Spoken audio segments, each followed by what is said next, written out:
ఎత్తవే ఎత్తవే ఎత్తవే ఎత్తవే ఎత్తవే తెయ్ ఎత్తు. అమ్మో, ఎందుకు వచ్చిన రిస్క్? అతలే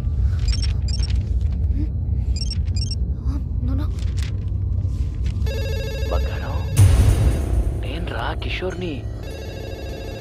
మొబైల్ చేస్తుంటే లిఫ్ట్ చేయవేంటే? కనీసం ల్యాండ్ లైన్ అయినా తీ బంగారు, నీతో మాట్లాడాలి. తీ ఎత్తు ఎత్తు తీ మాట్లాడు తీయవే. హలో హలో శ్రేయ, నేనే. నువ్వేంటే ఇలా ఇష్టం వచ్చిన నంబర్ నుంచి కాల్ చేస్తున్నా? సంతోష్ దే బెంగళూరు నుంచి వచ్చాడు, కలుద్దామంటున్నాడు. రావే. అసలే టెన్షన్ లో ఉన్నానంటే కిషోర్ గాడి వల్ల ప్రాణం పోతుంది ఇక్కడ. సారీ, నేను రాను. హే కమాన్, మేము ఆల్రెడీ మంజిరా దగ్గర వచ్చేసాం. నువ్వు కామ్గా ఇంటికి కిందకి రా ప్లీజ్. సరే.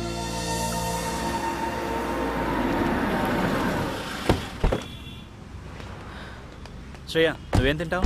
As you wish. నాకు ఒక చికెన్ బర్గర్. వద్దు భార్గవి, నీ టేస్ట్ నాకు తెలుసు. ఎందుకంటే డైలీ ఫాలో అయ్యేది అదేగా. నో డౌట్ భార్గవి, వాడు నిన్ను లవ్ చేస్తున్నట్టున్నాడు. What about you? అంత సీన్ లేదే, నాకు వాడి మీద ఎలాంటి ఫీలింగ్స్ లేవు. అయినా లవ్ అనే మ్యాటర్ కి నేను చాలా దూరం. మరెందుకు ఇలా వాడికి నీ మీద ఎక్స్పెక్టేషన్స్ పెంచుతున్నా? నేను ఇలా ఫ్రెండ్షిప్ అన్నందుకే ఆ కిషోర్ గాడు నాకు చుక్కలు చూపిస్తున్నాడు. నా మాట విని ఏదో ఒకటి తేల్చేయి. నీకోటి అర్థం కావట్లేదు శ్రేయ.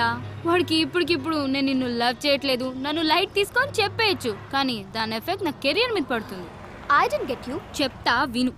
నేను ఇంకా 2 సెమిస్టర్స్ ఫీజు కట్టాలి, తర్వాత మాస్టర్స్ చేయాలి US లో. ఈ మెయింటెనెన్స్ అంతా వీడే చూసుకోవాలి.